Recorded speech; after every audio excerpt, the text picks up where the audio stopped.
más vidas que un gato. Ha recorrido más estaciones que el metro de Seúl. Y ni el muro de Trump la detiene. Las locuras de Viborilda. El único programa de espectáculos que nadie quiere. ¡Solo tú! ¡Con ustedes! ¿Cómo se llama esta doña? ¡Ivette Hernández! Ah, sí, gracias. ¡Ivette Hernández!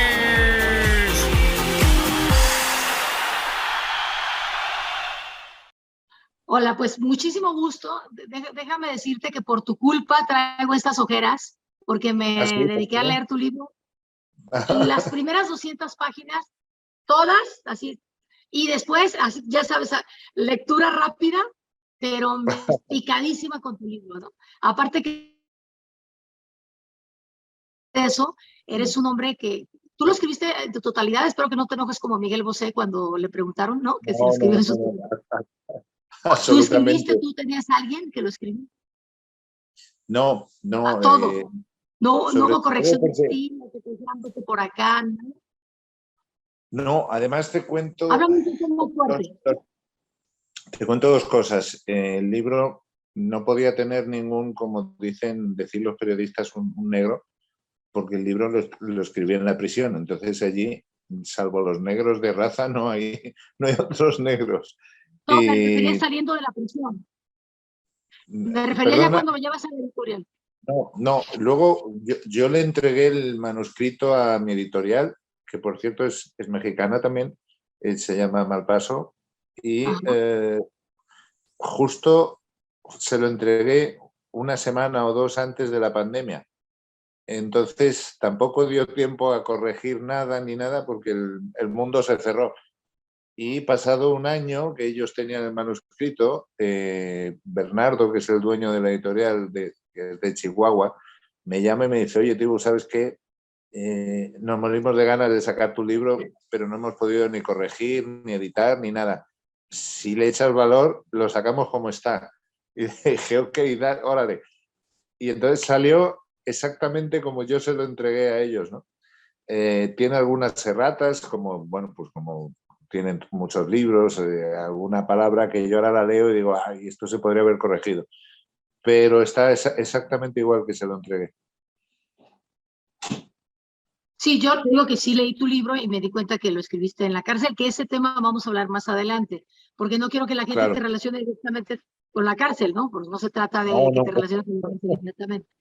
Pero lo que sí me queda claro es que la vida de Carlos Vázquez Moreno, Tibu, es del cielo al infierno, y del infierno, no sé si ya estás otra vez en el cielo o en qué parte te encuentras, porque has vivido todo lo que puede vivir un ser humano. Bueno, casi todo, pero me encuentro en un cielo más amable, mucho más amable que el anterior, ¿no? Conocí a una persona maravillosa cuando salí, que es mi actual pareja, Yolanda. Ella no pertenece a mi mundo ni necesita pertenecer a mi mundo, no tiene nada que ver. Se sorprende mucho con mis vivencias y las cosas, las anécdotas y mis amigos, ¿no? Y vivo en un cielo que no necesita tener un par de Mercedes-Benz en la puerta y chales de lujo y un yate. Es decir, ahora vivo en un cielo mucho más humano, mucho más, como te digo, mucho más amable y mucho más cercano. Es decir, si me dieran a elegir, me quedo con el de ahora. Lo estoy disfrutando mucho. ¿En qué momento de tu vida estuviste con las mayores excentricidades? Porque te tocó los de SketchUp y te tocó Julio Iglesias. Estamos hablando de dos monstruos. Sí. ¿En qué etapa te tocó vivir esas excentricidades, como cuando te dijo Julio, oye, ¿me acompañas a desayunar a Rusia? Y agarraron el avión y se fueron a desayunar a Rusia. Bueno, yo tendría 40 y no muchos años. Estaba cargado de prejuicios hacia el propio Julio Iglesias, es decir, su música no era mi música, el personaje tampoco me seducía mucho y mi socio resultaba que fue su manager durante muchos años y entonces le compró dos giras en España, dos tours. Entonces, lo mejor que se le ocurrió a mi socio fue decir, oye, trabaja conmigo, es socio mío, un chico que se llama Tibu, que es músico además, entiende de esto y tal, y me encarga a mí el hacer ese primer tour, ¿no? Y entonces yo llegué a la gira de Julio Iglesias cargadísimo, como te digo, de prejuicios, y descubrí algo fascinante en ese personaje. Es decir, nunca he trabajado con alguien que trabaje tanto, que ame tanto la profesión y que se dedique tantísimo. Una persona que ha vendido más discos que los Beatles. O sea, imagínate si Julio Iglesias no podría permitirse el lujo de ser caprichoso, sangrón, etc. Pues de ningún modo, es la persona más trabajadora, se lo ha ganado a pulso, ¿no? Lógicamente la gira fue una maravilla y en uno de esos conciertos que terminamos había sido fabuloso y teníamos 3 días para descansar y luego nos presentábamos en Madrid, en la Plaza de las Ventas. Y Julio estaba encantadísimo con la gira, estaba feliz. Hola.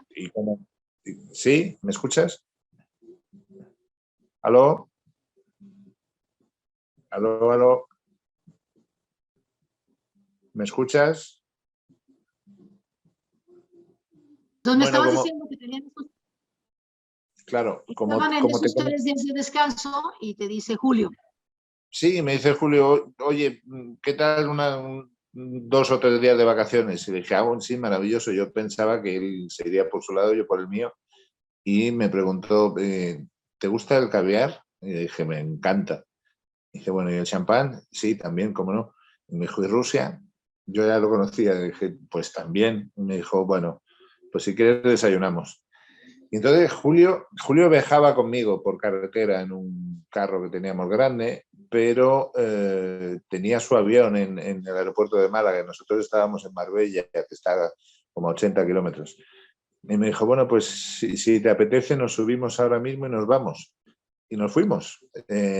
Pero claro, con un personaje como Julio Iglesias, que además estaba en su momento más álgido de su carrera, él llenaba estadios en el mundo, ¿no? Pues era un capricho que él se podía permitir, ¿no? O sea, era algo que para mí era, por supuesto, una excentricidad, pero para él era algo bastante normal. Es decir, eran peanuts el coste de todo aquello. Sin embargo, las ketchup, por ejemplo, pues sí eran más caprichosas. Es decir, en Japón había que buscar huevos fritos con chorizo, porque ellas no les gustaba, sí, tal cual, no les gustaba la comida, odiaban la comida japonesa, ¿no? Y entonces era una desesperación terrible que no se podían adaptar. Imagínate cuando fuimos a Tailandia, a China, etcétera, era tremendo. Todo lo que era comer era un problema, ¿no? Con ellas. Eso sí era más una cuestión para mi gusto, más una cuestión de capricho que otra cosa.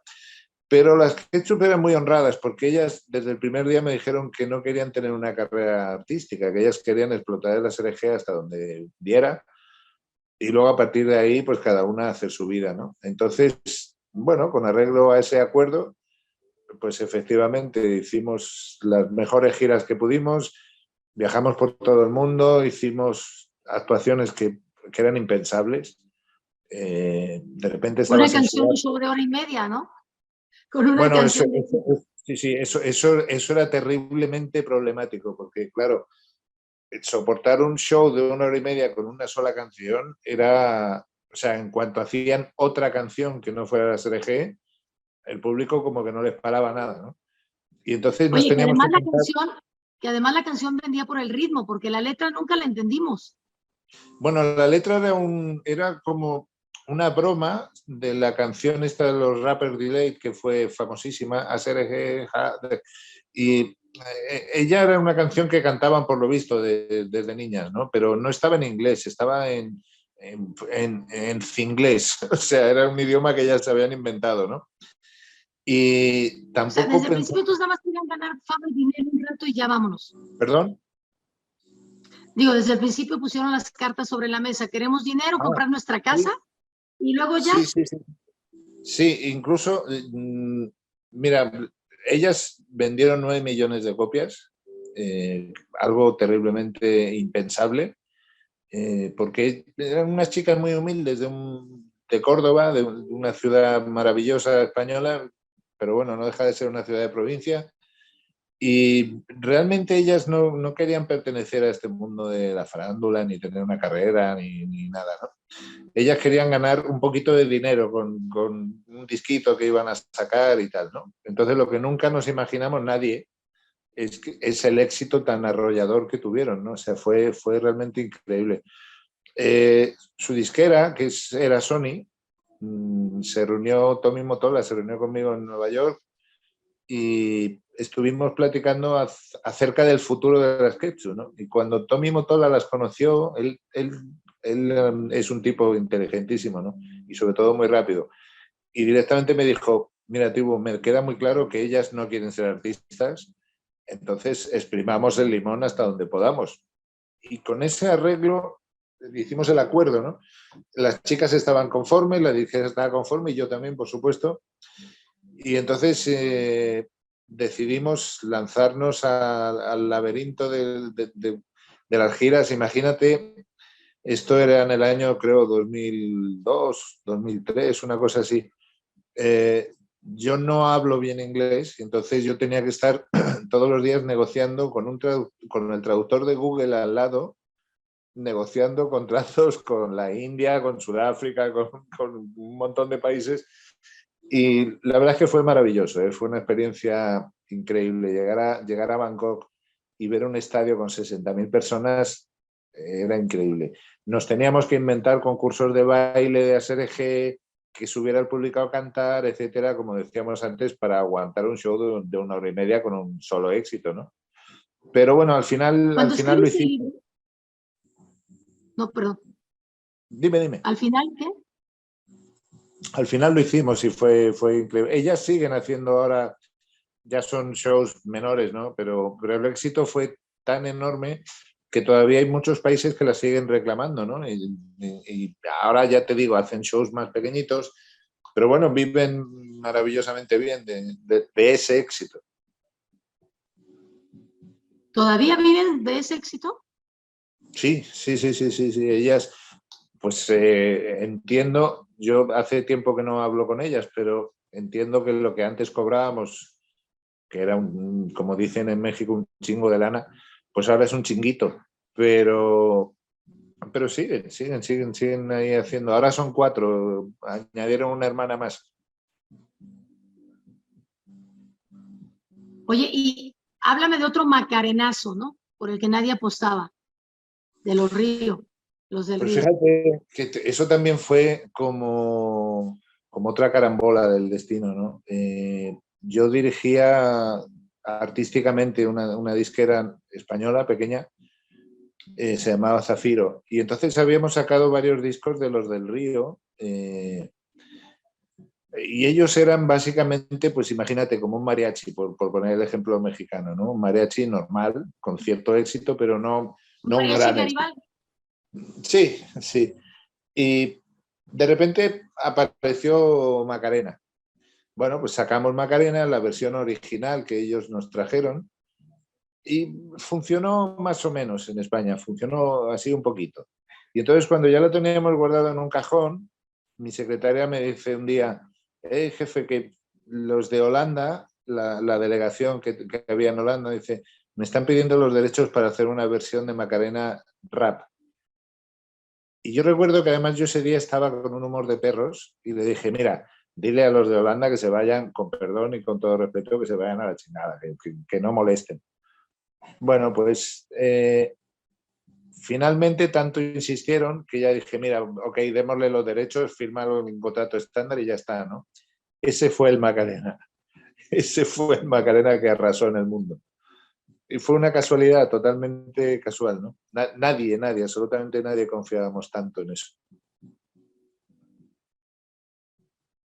Cuando escribes el libro, Tibu, ¿te das cuenta de la magnitud de todo lo que has vivido? O sea, te caen los 20, porque una cosa es estar haciéndolo, estás con el acelere, y después ya cuando te sientas y ves como espectador a leer el libro dices, ah, caray, o sea, he sido un suertudo dentro de todo, y a pesar de la cárcel he sido un suertudo, ¿no? De todo lo que has vivido. Sin duda, sin duda. De todo lo que yo he aprendido en mi trabajo, hay un 50% que se lo debo a la constancia, al esfuerzo, al talento, a la dedicación, quizá también un poco a mi habilidad negociando, y el otro 50% está en manos de la diosa Fortuna. Es decir, a mí me tocó la lotería de ir trabajando con artistas increíbles y por suerte muchos funcionaron. También hubo muchos, que eran muchos más, que no funcionaban. Es decir, yo fichaba artistas desconocidos en los que yo creía a ciegas y que luego no funcionaban. Es decir, al final todo está en manos del público. El público es el que decide si sí o si no. Es decir, tú te puedes esforzar, puedes hacer una promoción, puedes hacer un montón de cosas, pero si al público no le gusta, no le gusta. Y esto es así, ¿no? Y lo que tienes que hacer es como cuando juegas a la lotería. Cuanto más boletos saques, más oportunidades tienes. No hay otra. ¿Con quién no trabajarías, si volvieras a vivir, con quién no trabajarías ni aunque te pagaran $1 millón? Creo que es el nombre y tiene 3, ¿no? L, E, Sí. A. Sí, el canto del loco, sin duda. Sí, sí. Pues, Y Luis a Eduardo ver. también, ¿no? Luis Eduardo Aute. No, fíjate, Ajá. Luis Eduardo Aute como artista, a mí siempre me ha parecido un genio. Siempre, o sea, me parece un artista enciclopédico, ¿no? O sea, de repente hacía películas, hacía libros, pintaba cuadros, hacía unas canciones maravillosas. Lo que pasa es que luego la cara B tenía una personalidad que para mí, bajo mi opinión, pues se correspondía más con un artista tipo Camilo VI o algo así, que con un cantautor tan terriblemente respetado, ¿no? O sea, no sé, A ver, Tibu, ¿qué tienes contra Camilo VI? A ver. Absolutamente nada. Camilo, precisamente, no, Camilo, yo pude haber sido manager de Camilo en un momento en el que yo llevaba demasiados artistas y ya no podía atender, precisamente por respeto a la figura de Camilo VI, le tuve que decir que no, porque Camilo necesitaba un manager que se dedicase mucho a él y yo no tenía tiempo, ¿no? Para mí Camilo VI ha sido el gran referente junto a Luis Miguel de la música latina, ¿no? Pero grande, enorme. Lo que ocurre además es que Camilo era muy sincero con su... Él era así, o sea, él no escondía nada. Yo quizá lo que pueda criticar desde mi punto humilde de vista, en el caso de Luis Eduardo Aute, es que él sí escondía un Camilo VI detrás, pero no lo dejaba ver, ¿no? O sea, le hubiera gustado ser Camilo VI, claro, y a cualquier cantante, entiendo.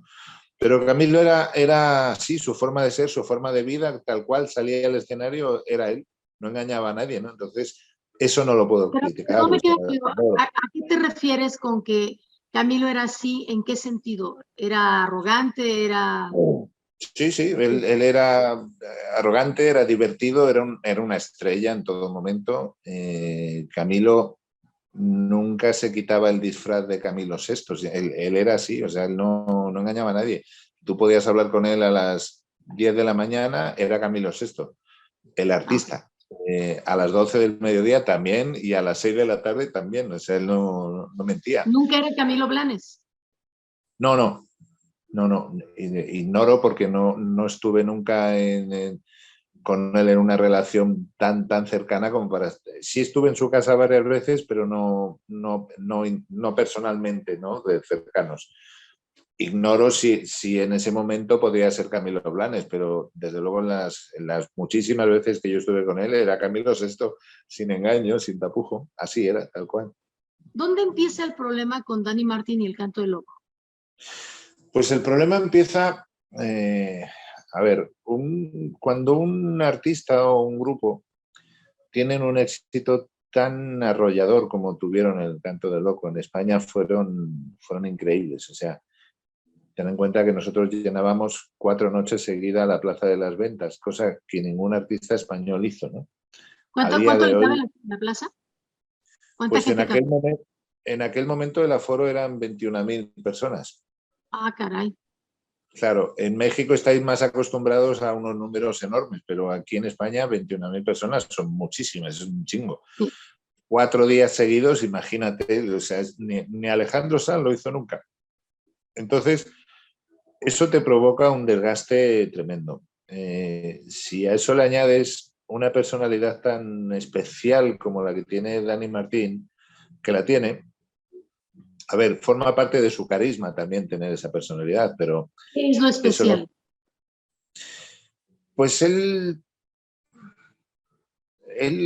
tiene de especial, a ver, es uno de los peores cantantes que yo he conocido en mi vida.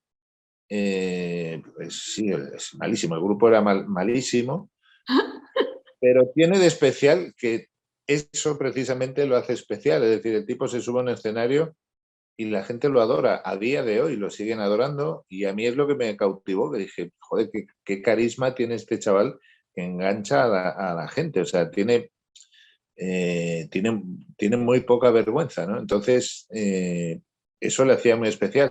Y aparte, en el lado físico, puramente físico, las mujeres morían por él, ¿no? Es muy guapo, claro. Claro, entonces, bueno, pues eso nos tocó vivirlo, lo vivimos con una intensidad tremenda. Él sobre todo tuvo una desgracia finalmente, que falleció su hermana de manera totalmente inesperada, ¿no? Y eso provoca una crisis terrible, terrible. O sea, nadie se imaginaba, esa chica estaba llena de salud y de vida, era muy joven y de repente fallece, ¿no? Entonces, eso provoca una terrible crisis, una depresión enorme por parte de Dani y de todo su círculo familiar, etcétera. Aparece una antigua novia en su vida que, bueno, le empieza a aconsejar que tiene que cancelar la gira, que tiene que cancelar todo, que lo importante es irse de vacaciones, etcétera, etcétera. Entonces tuvimos que cancelar prácticamente 100 conciertos que teníamos de gira, y finalmente el único que le puso el cascabel al gato fui yo, es decir, todos pensábamos que era una locura cancelar esa gira, todos pensábamos que era un desastre en lo económico, porque esto se produjo en el mes de abril y la gira empezaba, en teoría tenía que empezar en junio, es decir, ni a los técnicos de sonido, ni a los de luces, ni a los músicos ya les daba tiempo a buscar otra gira, ¿no? Los propios compañeros del grupo de Dani se reunieron conmigo para decirme que era un desastre, que no podrían pagar el colegio de sus hijas, las hipotecas, etcétera, etcétera. Y el único que se sentó con Dani y le dijo, oye, no podemos hacer esto porque ocurre que hay mucha gente involucrada y no les podemos dejar tirados en la carretera. Entonces eso tuvo una interpretación para mi gusto errónea, como que a mí lo único que me interesaba del grupo era el dinero, ¿no? Eso arrancó siendo un pequeño tumorcito que al final se convirtió en una metástasis enorme. Dani decide abandonar el grupo y de paso que abandona el grupo aparece un abogado amigo de su novia que le dice, oye, mira, que de los 800 conciertos que habéis hecho contigo, no exagero en la cifra, posiblemente hicimos 800. Hay uno en el que no veo las cuentas claras. O sea, es un poco raro, ¿no? O sea, de tantos conciertos que haya uno solamente en el que no están las cuentas claras, es muy extraño. Entonces a mí me piden una serie de documentación sobre esos conciertos. Yo en ese momento manejaba la carrera de 14 artistas de primera división. Buscar los tickets de la gasolina y de todo de aquel concierto, que además se había hecho hacía 4 años, pues era un poco impensable. Yo me tardé bastante tiempo en poder justificar esos gastos que no aparecieran, porque los jueces te dicen, ok, te damos 3 meses para que nos presentes la documentación. Bueno, eso significa que te tienen que hacer una auditoría, un auditor que es carísimo. En ese momento, como te digo, habíamos cancelado la gira del Canto del Loco. El momento económico mundial, esto fue en el año 2009. El momento económico mundial era de una crisis tremenda. Entonces yo estaba más ocupado de que mi empresa no se hundiera que de buscar una documentación de un concierto de los 800 que habíamos hecho, ¿no? ¿Y eso fue lo que te llevó a la cárcel? Me anticipo porque sí, tenemos poco tiempo. ¿Eso fue lo que te llevó a la cárcel? Sí, al final conseguí un auditor de cuentas del Estado que hizo la auditoría, pero lo hicimos fuera de plazo, es decir, los jueces no entendían más allá de que el plazo había finalizado ya hacía meses, ¿no? Y no admitieron las pruebas. Yo esa auditoría la mantengo, la tengo en mi casa, son 8 tomos, en los cuales se demuestra que yo no me quedé con... O sea, no tiene mucho sentido. Yo en ese momento facturaba millones de euros con el Canto del Loco y que me vaya a jugar el tipo por 200.000 euros, no... En fin, no vale la pena. Si la demanda hubiera sido de 10 millones de dólares, pues entonces a lo mejor dudo de mí hasta yo. Pero por 200.000, bueno, como que no merece la pena, ¿no? Pero bueno, el resultado final, más allá de que me vuelvan a juzgar o no, ya me juzgaron, me condenaron y cumplí con lo que me cayó y ya está. Y a día de hoy la verdad es que tampoco creas que guardo un resentimiento especial y ganas de venganza. No, en absoluto, en absoluto. ¿No has Quizá... coincidido con él? ¿No te lo has encontrado? No hemos coincidido y lo único que puede ocurrir si coincidimos es que yo le tienda la mano, ¿eh? O sea, nos unen muchas más cosas que las que nos separan, aunque para mí fue un cráter lo que se abrió, ¿no? Pero no tengo la más mínima intención de reprochar nada ni de... No pasa nada, lo que pasó, pasó, ¿no? Y ya a mis años la verdad es que no me apetece andar con luchas y peleas. No, en absoluto. Le daría la mano y ya está. Que no le guardas ningún rencor, pero fueron 4 años, ¿no? ¿O 5? Fueron 4 años. No, realmente cumplí 2, 2 dentro y luego el resto de los 2 años y 3 meses ya los pasé fuera con una pulsera en el tobillo y nada más que iba a dormir por las noches, ¿no? Pero sí, realmente no lo odias. No te dan ganas de verle la cara y darle un... Digo, obviamente no se lo vas a dar, pero no, o sea, te robó 2 años de tu vida completos. Sí, y toda mi honradez y toda mi dignidad se cuestionó, ¿no? Se cuestionó y se cuestiona a día de hoy. Pero, ¿sabes lo que pasa? Que a lo mejor con 30 años lo hubiera querido matar, pero la edad te da una buena enseñanza, yo creo, ¿no? Si sabes aprender. Entonces, no quiero perder ni un solo segundo de esta nueva vida que tengo. Estoy maravillosamente bien con mi pareja, con mi familia. He vuelto a descubrir el Tibu de cuando empezaba la música, que me ilusiono por cosas que no tienen que ver especialmente con el dinero. Y entonces no quiero perder ni un solo segundo del tiempo que me queda de vida en pensar en Dani Martín, ni en el Canto del Loco, ni en Los Hombres G, ni en nada. Es decir, lo que pasó, pasó, lo he escrito en un libro, yo de alguna manera he vomitado los dragones que tenía dentro y ahora estoy absolutamente limpio y encantado, por supuesto, de ir a Guadalajara, a la Feria del Libro y sorprendidísimo de que me acepten ahí, ¿no? A ver, ¿qué día vas a estar y a qué horas? Pues voy a estar el día 4 de diciembre a las 12 del mediodía, estoy haciendo la conferencia de prensa y luego creo que a la 1 haciendo una firma de libros, ¿no? Insisto que para mí es todo un raro placer y un raro honor porque no me esperé en ningún momento ir a un evento de semejante importancia, ¿no? Como escritor. O sea, me siento muy halagado y muy extrañado. ¿En qué crees que eres mejor? Montando en moto. ¿De veras montas en moto? Sí, yo fui profesional de las motos. Realmente ¿Eres músico, eres manager, eres niñera, Sí, eres sí. todo, ¿no? Porque aparte con los artistas, mucha gente creen que la magia es el artista, pero sin un buen manager, un artista no existe. Eso es real. Los que nos dedicamos a esto lo sabemos. El manager es el 60% del éxito de un artista. Sí, sin duda. Cuando la gente aplaude al artista, hay efectivamente un 60% de esos aplausos que sin que nadie lo sepa van para el manager y para todo el equipo de gente que trabaja hasta que el artista se sube en un escenario, ¿no? Le pasan muchísimas cosas hasta que le ves al artista sonriente y espectacular con las luces y tal. Han pasado tantas cosas para conseguir eso que nadie lo sabe y quizá también ha sido un poco la idea de plasmarlo en el libro, ¿no? De descubrir un poco la cara B de todo lo que ocurre alrededor de un artista, ¿no? Cuéntame, platícame de la anécdota de un colombiano, quiero que lo digas tú, un colombiano que te enteraste tardíamente quién era y estabas feliz de la vida en esa casona, en ese Sí, rancho. Platícanos de sí. esa anécdota con Rocío Dúrcal, por favor. Pues mira, me llamaron para hacer unos shows con Rocío.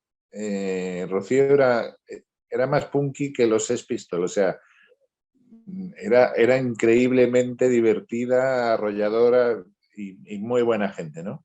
Y entonces me llama Arturo, el hermano, y me dice, oye, tenemos unos shows en Colombia, ¿quieres dirigir tú la banda como director musical y tal? Y, bueno, ok, ya cerramos la lana que iba a ganar y nos fuimos para Colombia.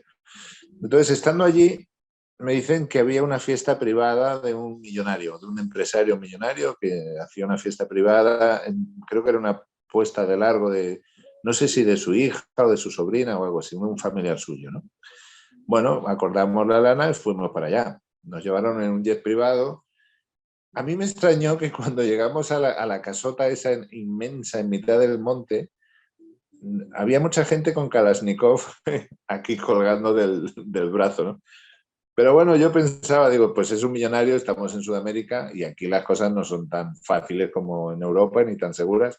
Ok, hicimos la mayor fiesta que yo he visto jamás en mi vida, con 500 carros que regalaba el señor a los invitados. Les regalaba... BMW. Sí, sí, O sea, ¿les dejaban las BMW. llaves de esas? Sí, sí, sí, sí, sí, sí. Era un despliegue insólito, ¿no? Y todo esto sin nosotros conocer al mero mero de allí de la fiesta, ¿no? Y cuando Al ya, ricachón. sí, cuando nos habían pedido tocar esa ranchera que fue tan famosa de Marieta, que me gustas mucho, ¿no? Porque a la esposa del señor le gustaba mucho esa rola, entonces no paraban de decir, oye, háganla otra vez, y otra vez, y otra vez, y yo, cuando ya llevábamos 8 o 9 veces, yo dije, bueno, ya, paramos de hacer esa rola porque ya está bien, ¿no? Entonces me llaman al despacho del señor, yo como responsable de los músicos, ¿no? Entonces me llaman y el tipo era de una amabilidad que no te imaginas, de una amabilidad extrema, me trató increíblemente bien. Eso sí, llevaba 2 guaruras con ese Kalashnikov colgando y entonces me puso un montón de lana encima de la mesa y me dijo, mira, con esto arreglamos que sigan tocando, me gusta mucho. Le dije, pues claro, así es, perfecto. Las veces Bueno, que quiera.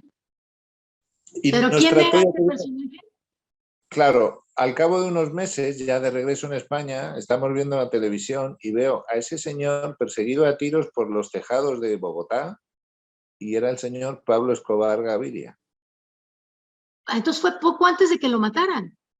¿O fue una de Fue, sus... fue poco antes de que lo mataran, sí, fue como quizá un año a lo mejor antes de que lo mataran. Nosotros aquí en España no teníamos ni idea de quién era el personaje, no sabíamos nada, hasta que empezó a salir en las noticias que había un narco, que tal, y entonces, bueno, pues sabíamos que había un narco en Colombia, que era este señor, pero no que era nuestro señor. Y entonces ya te digo, un día, estando en un bar comiendo, en las noticias sale la foto del señor y dije, joder, era Pablo él. Escobar. ¿Y no te habló Rocío Dúrcal para decirte, ¿ya viste dónde trabajamos?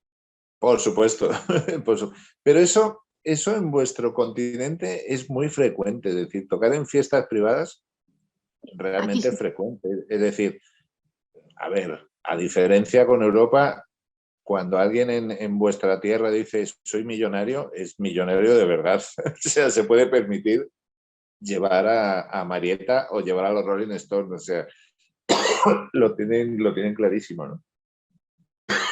Es lo más absurdo que viviste con un artista, lo más, o sea, de plano así de película, Sí. como de, estoy en una película de tercera dimensión, esto no sé por qué está ocurriendo. Pues quizá en México, precisamente en el Hotel Fiesta Americana, la primera vez que fui con los Hombres G, habían fans que llevaban una semana durmiendo en la puerta del hotel, solamente por verles y poder conseguir una firma de ellos, ¿no? O sea, Y ahí yo había me... una que se colgó, ¿no? De un séptimo piso, algo Sí. así. Esto fue en Bogotá.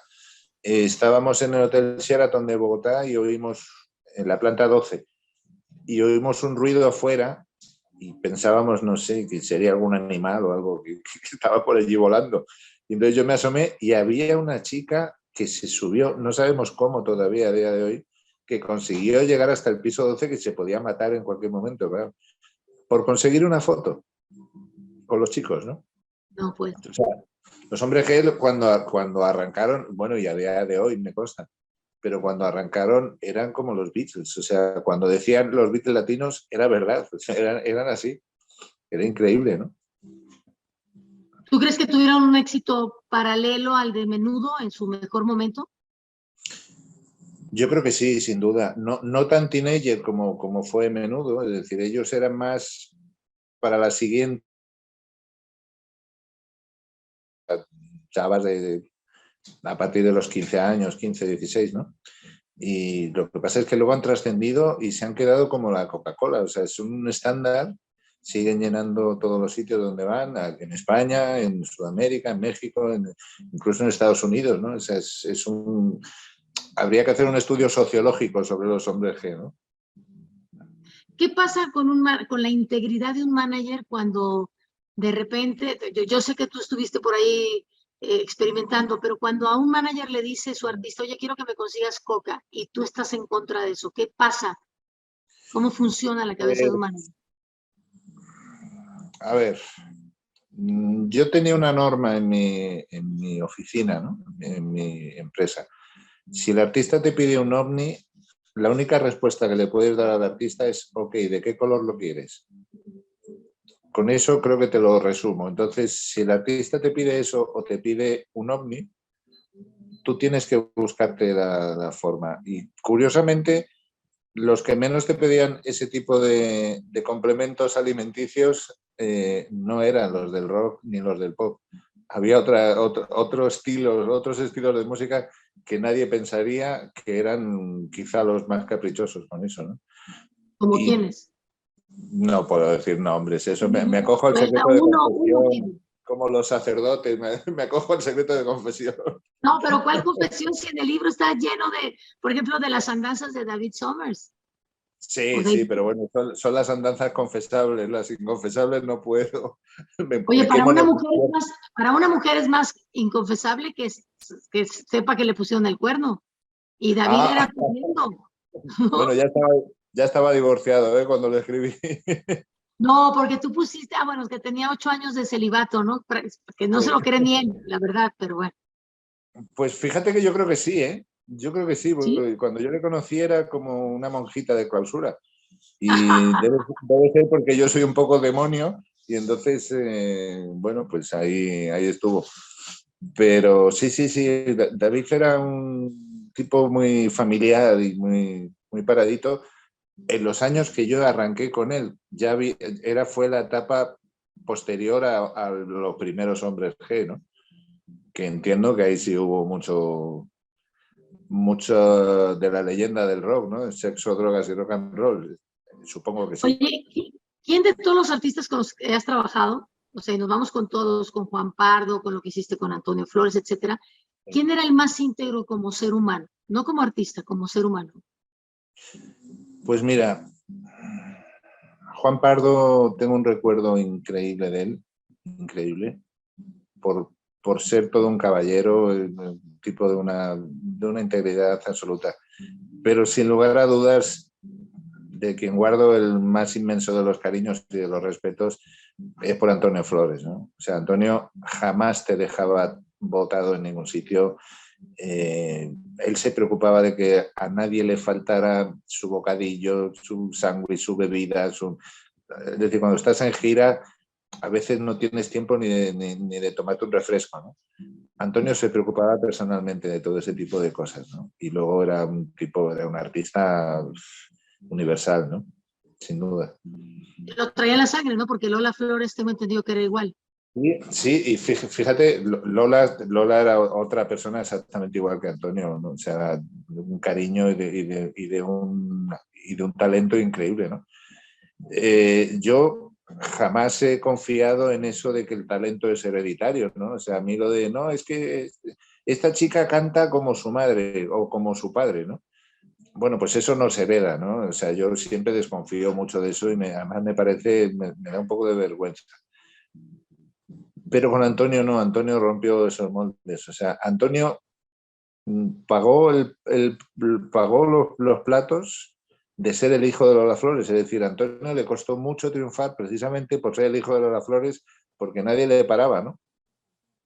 O sea, a todo el mundo le valía. Un disco de Antonio, bueno, pues me vale. Antonio Flores, claro, el hijo de Lola. Hasta que demostró que realmente tenía el talentazo que tenía, ¿no? Le costó mucho. Carlos Vázquez, Tibu, muchísimo gusto platicar contigo. Por favor, reitera la invitación para que vaya la gente a verte el 4 de diciembre a la FIL, por favor. Pues claro, pues mira, os invito a todos. Será un placer y un honor veros el día 4 de diciembre en la FIL. Intentaré hablar, aunque no se me da muy bien hacer conferencias de prensa, porque realmente no he hecho muchas, pero no como protagonista. Entonces será un inmenso placer y una sorpresa descubrir que vengan todos los que quieran venir, serán inmensamente bien recibidos, y a ellos espero en la FIL el día 4 de diciembre a las 12 del mediodía. Una última cosa, esto ya es por chisme. ¿Quién es el más dadivoso? Que supongo que va por Julio Iglesias, que te regaló un Rolex. ¿Y quién es el más tacaño? El más tacaño que yo he conocido es Miguel Ríos. El más tacaño. Cuidado. Sí, es un inmenso amigo mío, es un artista que muero por él, pero es de una tacañería legendaria, es decir, todo el mundo en el mundo de la música sabe de la tacañería, ¿no? ¿El más generoso?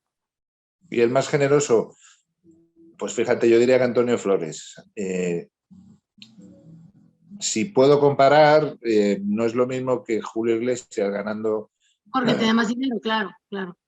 Pero Antonio, es que Antonio le regaló un Rolex a un chavo en un semáforo que estaba pidiendo para comer, y entonces no tenía suelto dinero, y le dio un Rolex y le dijo, oye, si vendes esto seguro que comes, ¿no? Imagínate qué calidad de persona.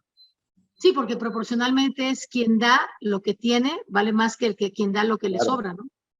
Exacto. Pues un placer. Exacto. Igualmente un placer. Muchas gracias. Gracias.